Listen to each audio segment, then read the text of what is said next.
बिस्मिल्लाहिर्रहमानिर्रहीम। अस्सलाम वालेकुम नाज़रीन। सियासत पे हम लोग हर रोज़ आपसे बात करते हैं। हम आपसे कानून पे बात करते हैं, हम इस्टेब्लिशमेंट की बात करते हैं, मुल्की मसाइल की बात करते हैं। इंसानियत से रिलेटेड जो चीज़ें हैं, उन पे बात जो है वो बड़ी कम होती है। एक बड़ा ही दिल दहला देने वाला वाक़या, और ख़ास तौर पे हर वो शख़्स के जो साहिब औलाद है, जो औलाद के दुख को, औलाद की तकलीफ़ को, औलाद की जानिब से होने वाले दर्द को समझता है, उसको, हर उस शख्स को इस वाक़े ने बिल्कुल लर्ज़ा के रख दिया। मैं बात कर रहा हूँ जी इबाद फ़ारूक साहब, जो कि जिनका ताल्लुक़ पाकिस्तान तहरीक-ए-इंसाफ़ से है, और वो लाहौर में सूबाई असम्बली के टिकट होल्डर हैं पीटीआई की जानिब से। उनके बेटे के हवाले से, उनके बेटे के हवाले से आप लोग अब तक जान चुके होंगे, मीडिया पे भी आ चुका, सोशल मीडिया पे भी आ चुका कि उनका मासूम बेटा, 8 साल उसकी उम्र थी, अम्मार इबाद उसका नाम था, वो जान की बाजी हार गया और वो आखिरी वक्त तक अपने वालिद को पुकारता रहा, और फिर उससे बहुत सी जो स्टोरीज़ हैं वो निकली हैं। मैं बिल्कुल किसी भी जमात के हक़ में बात नहीं करूँगा, मैं किसी भी जमात के ख़िलाफ़ बात नहीं करूँगा, मैं किसी इदारे के हक़ में या ख़िलाफ़ बात नहीं करूँगा। मैं कोशिश ये करूँगा, क्योंकि ये बड़ा सेंसिटिव मौजू है, और जैसे मैंने अर्ज़ की कि हर वो शख़्स के जो साहिब औलाद है और इस तकलीफ़ और दर्द को समझता है, और फिर जिस अलमनाक अंदाज से उस बच्चे अम्मार की वफ़ात हुई है और वो अल्लाह को प्यारा हुआ है, वो आज का हमारा मौजू है। अब दो चीज़ें हैं, मैंने जैसे पहले अर्ज़ की कि मैं क्या कहूँ, मैं उसको तबसरा नहीं कह रहा, मैं इसको तज्ज़िया नहीं कह रहा, मैं इसको ख़बर नहीं कह रहा, ना जाने मैं इसको क्या नाम दूँ।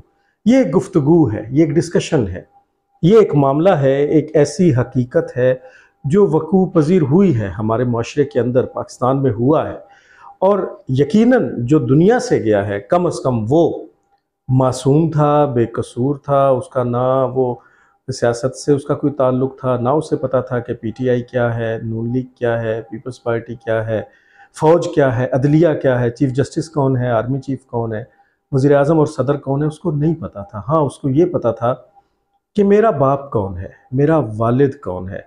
अब दो स्कूल ऑफ थॉट्स जो हैं वो चल रहे हैं। एक तो ये है जो यकीनन उन लोगों की जानिब से है जो पीटीआई के बदतरीन मुखालिफ हैं, स्पेशली वो लोग के जिनका ताल्लुक़ नून लीग से है। वो ये कहते हैं, अगेन विद ड्यू अपॉलॉजी, ये मेरा मौक़िफ़ नहीं है, आप इस बात को ज़हन में रखिए, मेरा मौक़िफ़ नहीं है, लेकिन एक स्कूल ऑफ थॉट मुखालफिन की जानिब से ये है कि वो बच्चा पहले से बीमार था, वो पैदाइशी तौर पे बीमार था, और हाँ, अलबत्ता ये है कि उसके वालिद के साथ जो कुछ हुआ उसके बाद उसकी बीमारी में शिद्दत आ गई थी। ये एक स्कूल ऑफ थॉट है, और इसका बड़ा प्रचार भी किया जा रहा है कि, और उल्टा यूथियों के ऊपर, और यूथिया मैं इसलिए कहता हूँ कि वो लोग, मैं तहरीक-ए-इंसाफ़ के तमाम लोगों को नहीं कह रहा, वो लोग के जो इसको प्रोपेगेंडा के तौर पे लेके चले हैं, और पटवारी भी मैं बुनियादी तौर पे उन लोगों को कहता हूँ जो नून लीग की जानिब से प्रोपेगेंडा को लेके चलते हैं। बाकी लोग तो ज़ाहिर है वो सियासी कारकुनान हैं, जैसे पीपल्स पार्टी के जाले हैं, मुस्लिम लीग नून के मतवाले हैं, और तहरीक-ए-इंसाफ़ के खिलाड़ी हैं, तो बहरहाल वो हैं।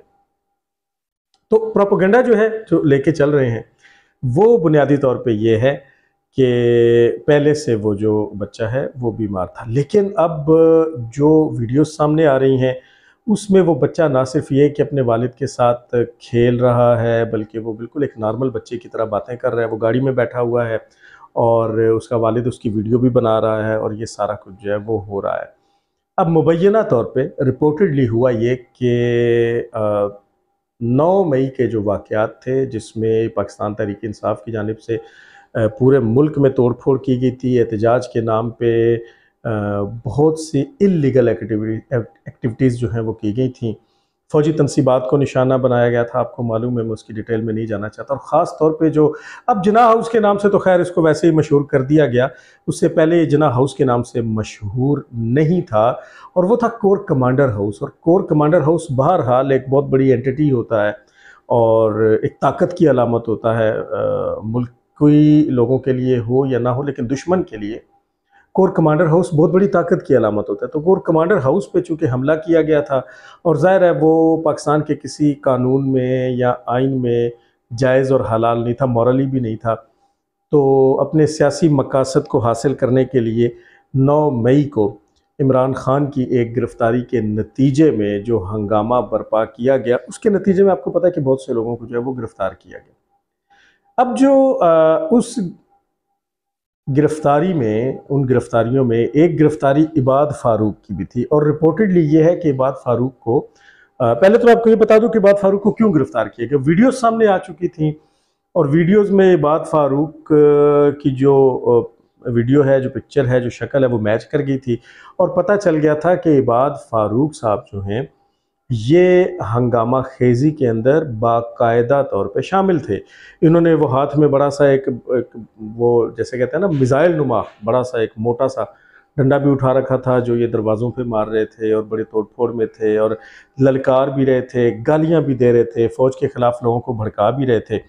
फिर पुलिस की गाड़ी के ऊपर चढ़ के और पुलिस की गाड़ी की लाइटें भी इन्होंने तोड़ी थी, वो जो ऊपर नीली और सुर्ख लाइट लगी होती है। फिर पुलिस की गाड़ी की जो विंड स्क्रीन है उसके ऊपर इन्होंने ठुड्डे मारे थे और ये बाकायदा उस पर उछले कूदे थे। तो वो जो कल्प्रिट्स थे, वो जो मुजरिम थे, 9 मई के मुजरमान थे, मतलब ज़ाहिर है वो तो बहुत से लोग थे पीटीआई के, लेकिन कुछ लोग बड़े प्रोमिनेंट थे। जैसे हसन न्याजी था, आपको पता है उसने जो हरकत की थी और जो कोर कमांडर की यूनिफॉर्म के साथ जो उसने उसका तज़हीक की थी और मज़ा, हमें उस शख्सियत से कुछ नहीं लगता। मैं बड़ी दफ़ा ये अर्ज़ कर चुका हूँ, हमें बुनियादी तौर पे उस मनसब से है। तो उस मनसब की जो तौहीन की गई थी वो आपके सामने थी। तो बिल्कुल उसी तरह इबाद फ़ारूक जो है वो उन प्रोमिनेंट लोगों में से थे जिन्होंने हंगामा किया था, जो बलवाई थे, जो कल्प्रिट थे।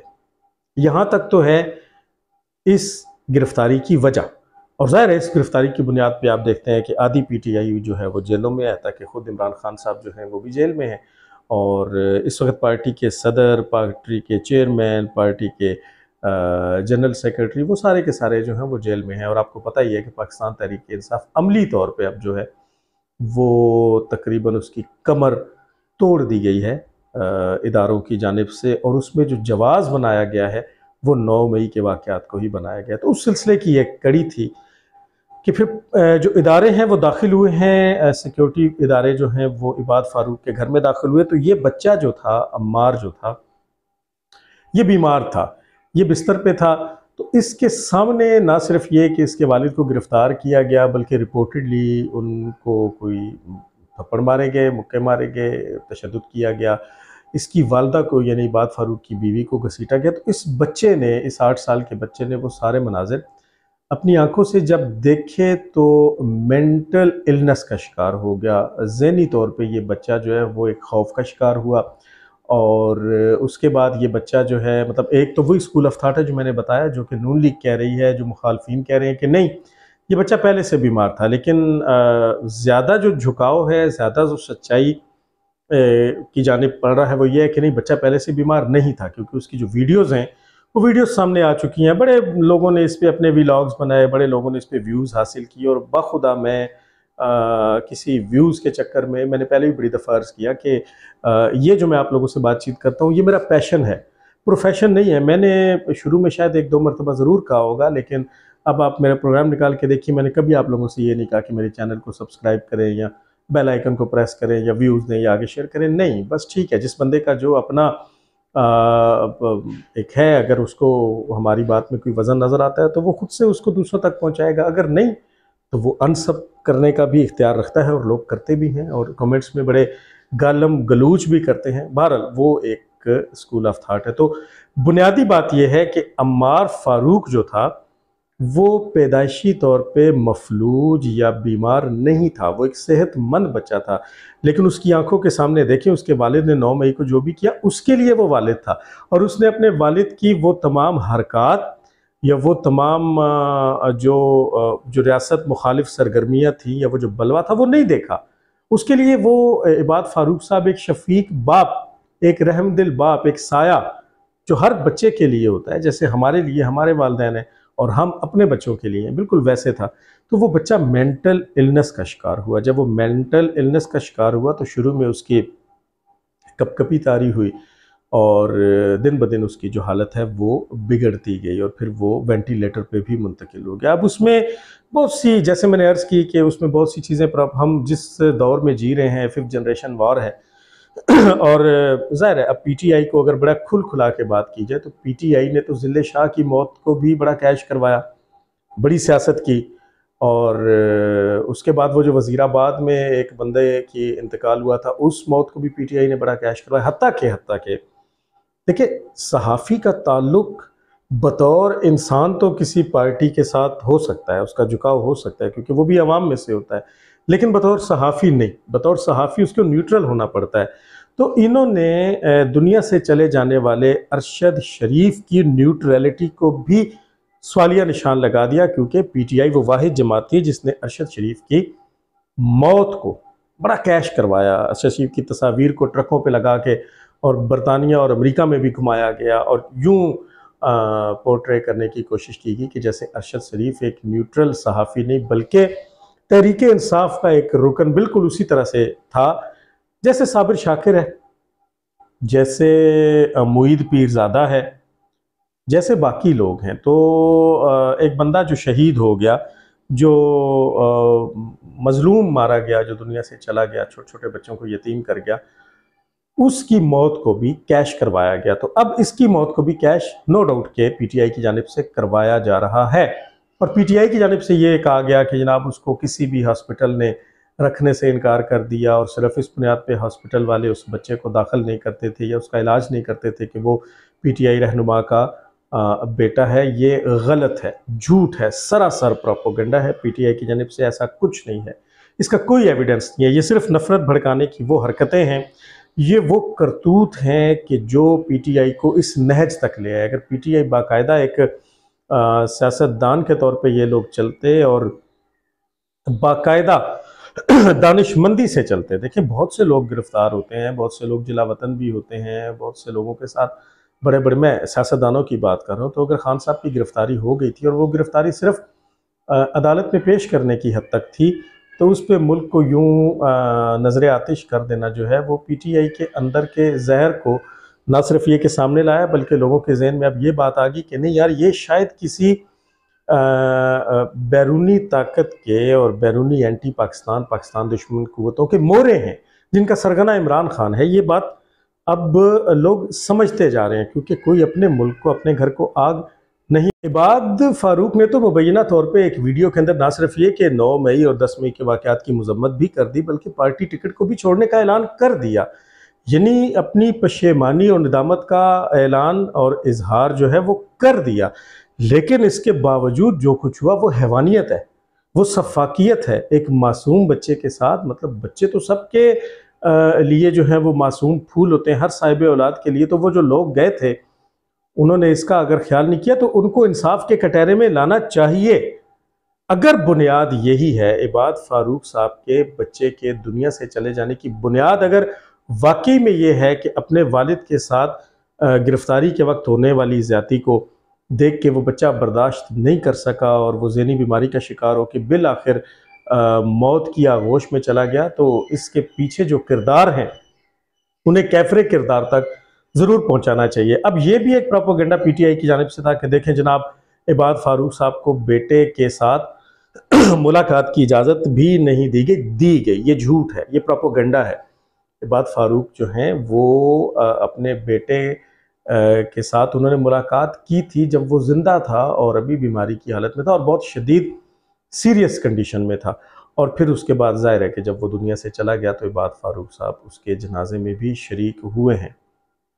इस वाक़े के लिए अल्फाज नहीं हैं। हर जी शऊर आदमी, हर साहिब औलाद आदमी और हर वो शख्स जिसके अंदर इंसानियत की रमक बाकी है, वो इसकी मजम्मत ही करेगा।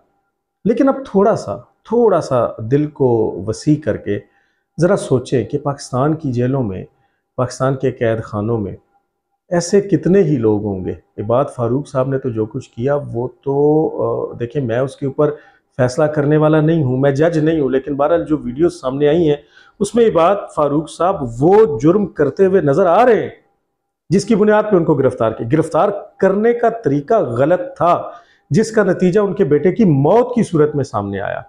लेकिन इबाद फारूक साहब को बादिउन नज़र में बेगुनाह गिरफ्तार नहीं किया गया। तोड़ फोड़ करते, मुल्की अमलाक को जलाते, डंडे बरसाते, शीशे तोड़ते, पुलिस पे हमले करते, फौज पे हमले करते कि वीडियो सामने है, तो गिरफ्तार कर लिया गया। लेकिन बहुत से लोग ऐसे हैं पाकिस्तान के कैद खानों के अंदर हैं, पाकिस्तान की जेलों के अंदर हैं कि जो बेगुनाह हैं, और जब वो कैद खानों में होते जो गुमशुदा हैं, जिन्हें गुमशुदा कर दिया गया है। इबाद फारूक का तो आपको पता है, लेकिन उनका क्या करेंगे कि जो गुमशुदा है उनके भी बच्चे हैं, उनके बच्चे भी मर गए हैं, उनकी बीवियां भी दुनिया से चली गई हैं, इस सदमे से उनकी बूढ़ी माएँ भी दुनिया से उठ गई हैं, उनके बूढ़े वालिद भी फौत हो गए हैं, कुछ के वालिदैन या बीवी या बच्चों में से कोई एक पागल भी हुआ है। क्योंकि इबाद फारूक के बारे में तो आपको पता है कि वो कहाँ है, और वो कानून के कटहरे में सज़ा हो जाएगी, सज़ा काट के फिर वो बाहर आके अपने बच्चों में आ जाएगा। लेकिन वो कि जिनको गायब कर दिया गया, जो गुमशुदा हैं, जिनके बारे में उनके भी तो पीछे बच्चे हैं। इबाद फारूक तो एक अमीर तरीन आदमी, आपको पता है कि इबाद फारूक जब पीटीआई में शामिल हुए थे तो इबाद फारूक को इमरान खान का नया एटीएम कहा जाता था, क्योंकि इमरान खान का तो काम ही ये था अमीर अमीर लोगों को शामिल करके फिर उनको लूटना। नया एटीएम कहा जाता था। तो इबाद फारूक की गिरफ्तारी उनके घर के ब्रेड एंड बटर, उनके घर के किचन पे असरअंदाज नहीं, लेकिन वो जिनके घर में कमाने वाला कोई नहीं, जिनके बच्चे भूख से बिलक बिलक के तड़प तड़प के मर गए, और वो उनको उठाया भी बेगुनाह के, उनकी भी आवाज़ उठाई जाए। ये जो प्रोपेगेंडा किया जा रहा है, अम्मार की मौत पे सियासत ना की जाए, जैसे आपने ज़िले शाह की मौत पे सियासत की, जैसे आपने वज़ीराबाद साने वाले शख्स की मौत पे सियासत की, जैसे आपने अरशद शरीफ की मौत पे सियासत की। आप सियासत ना करें, फिर आप उठाएं। अब किसी भी जमात से आपका ताल्लुक हो, वो लोग कहाँ हैं? वो लोग कहाँ हैं कि जो बेगुनाह भी थे और जिन्हें उठाए, वो जो तारीक राहों में मारे गए, उनके बच्चे भी इंसान ही हैं, उनके जज्बात भी वैसे ही हैं। अम्मार की मौत पे दिल खून के आंसू रोता है, क्योंकि हम खुद साहिब औलाद हैं। लेकिन ऐसे कितने ही अम्मार होंगे, कितने ही अम्मार होंगे जो इस मुल्क में अपने गुमशुदा बापों की तस्वीरें लेके, मिसिंग पर्सन्स की, बैठे होते हैं, चौकों चौराहों में बैठे होते हैं, उनकी माएँ बैठी होती हैं जिनके आंसू खुश्क हो चुके हैं, लेकिन कोई उनकी आवाज़ उठाने वाला तो नहीं। तो पीटीआई को अगर होश सिर्फ इबाद फारूक के बच्चे पे आई है, तो फिर आप समझ जाएं कि प्रोपेगेंडा है, सियासत है, सिर्फ सियासत चमकाने का चक्कर है और कुछ नहीं है। वरना अगर ये होता तो ये बेहिसी ना होती। आपको भूल गया वो कि जब हज़ारा बरादरी के लोगों को कत्ल किया गया था, उनके सर काटे गए थे, और वो लाशें रख के, सड़क पे लाशें रख के बैठे थे कि हम नहीं दफनाएंगे जब तक इमरान खान जो वजीर आजम थे वो नहीं आएंगे, हम नहीं दफनाएंगे। और इमरान खान साहब नहीं गए थे उनके ज़ख्मों पे मरहम रखने, उनके ज़ख्मों को मुंदमिल करने, उनको सहारा देने, हौसला देने खान साहब नहीं गए थे, बल्कि उन्होंने इसको ब्लैकमेलिंग से ताबीर किया था कि नहीं जनाब ये तो ब्लैकमेलिंग है, मैं नहीं जाऊंगा। ये ढठाई थी। तो उस वक्त ये प्रोपेगेंडा क्यों नहीं किया गया? उस वक्त उनको लाशों को दफनाते हुए पीछे दुखी म्यूजिक लगा के ये आवाज़ें क्यों नहीं बनाई गई कि अल्लाह से जाके शिकायत करना कि हम दुनिया से ये लेके आए। अम्मार इबाद फारूक मजलूम बच्चा दुनिया से गया और हम उसके साथ हैं, लेकिन बाकियों का क्या? इसका मतलब यह है कि आप सिर्फ सियासत कर रहे हैं, इसका मतलब यह है कि आप सिर्फ और सिर्फ अपनी सियासत चमका रहे हैं। अब देखें ना, आप कल जो परसों जो हुआ था फुल कोर्ट सेशन, जस्टिस काजी फायज ईसा ने किया, पीटीआई को अभी तक सबक नहीं मिला कि उन्होंने ये गालम गलूच, ये इल्ज़ाम का कल्चर, ये लंबी ज़ुबानें, और इससे क्या पाया? क्या पाया? सियासत में तो आने के काबिल नहीं रहे, सियासत का तो हिस्सा बनने के काबिल नहीं रहे। कैसे जीतेंगे? जेलों में पड़े हैं, सड़ रहे हैं, माफिया मांग रहे हैं। वो लोग जो 9 मई के वाक़यात में मुलविस थे, उनके वालिदैन रुल रहे हैं माफिया मांग। इसके बावजूद वो जो बचे खुचे हैं, वो अब क्या कहा? आपको पता है कि परसों के उस जो फुल कोर्ट सेशन था जस्टिस काजी फायज ईसा के समय में, उसका ठट्ठा उड़ाया गया। तो भाई तुम लोग, जब पिछला तुम्हारा अपना घर का था, तुम्हारा जूते चाटने वाला था जिसका नाम बदयाल था, जो पीटीआई के जूते चाटता था, उसके हक में, उसके खिलाफ भी बोलते कि वो सारा कुछ पेंडिंग छोड़ गया, उसने कभी कानून की और आइन की बात नहीं की, उसने जो कुछ किया वो आपके सामने। और अब हाल ये है कि आप काजी फायज ईसा के बारे में यहाँ तक प्रोपेगेंडा पीटीआई कर रही है कि ये मुल्हिद है, ये नॉन मुस्लिम है, इसका फ़िरका जो है वो ये लादीन आदमी है। यानी पीटीआई की जानिब से काजी फायज ईसा को लादीन करार देने का भी एक प्रोपोगंडा जारी है। जैसे आपको याद है आसिम मुनीर साहब के हवाले से उनके मसलक के हवाले से एक प्रोपोगंडा पीटीआई ने किया था। तो आप क्यों बाज नहीं आते? जब आप इस तरह की हरकतें करते हैं तो फिर गिरफ्तारियां होती हैं, फिर मार कुटाई होती है, फिर ठुकाई होती है, फिर जेलें होती हैं, सारा कुछ होता है। अब उसी में ये हुआ ना। देखें, इबाद फारूक की अगर ये वीडियो सामने ना आती और इबाद फारूक साहब ये ना करते तो उनकी गिरफ्तारी ना होती। गिरफ्तारी ना होती तो बच्चा ऐसा कोई मंजर ना देखता और आज वो हंसता खेलता अपने बाप के सीने से लिपटा हुआ होता।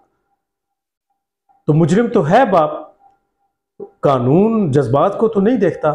पूरी दुनिया में कानून जज्बात को नहीं देखता कि आप किसी मुजरिम को सिर्फ इस वजह से छोड़ दें कि उसका बच्चा जो है वो उसके साथ रात को सोने का आदी है, वो उसके बगैर खाना नहीं खाता। ये तो जुर्म करने वाले को सोचना चाहिए और ये सोचना चाहिए कि इबाद फारूक साहब ने पाया क्या। उन्होंने तो खो दिया, अपना मुस्तकबिल खो दिया, अपना बुढ़ापे का सहारा खो दिया। और उसके पीछे वजह वो जमात कि शायद जिसको कल कलअदम करार दे दिया जाएगा, शायद जिसे दोबारा आगे नहीं लाया, जो एक प्रोजेक्ट था जिसके आगे मोरे जो थे वो जनरल फैज और जनरल बाजवा और साकिब निसार और बंदयाल जैसे लोग थे, और पीछे इसराइल था, पीछे भारत था, पीछे अमेरिका था, पाकिस्तान दुश्मन ताकतें थी। तो उसमें अपना बच्चा खो दिया।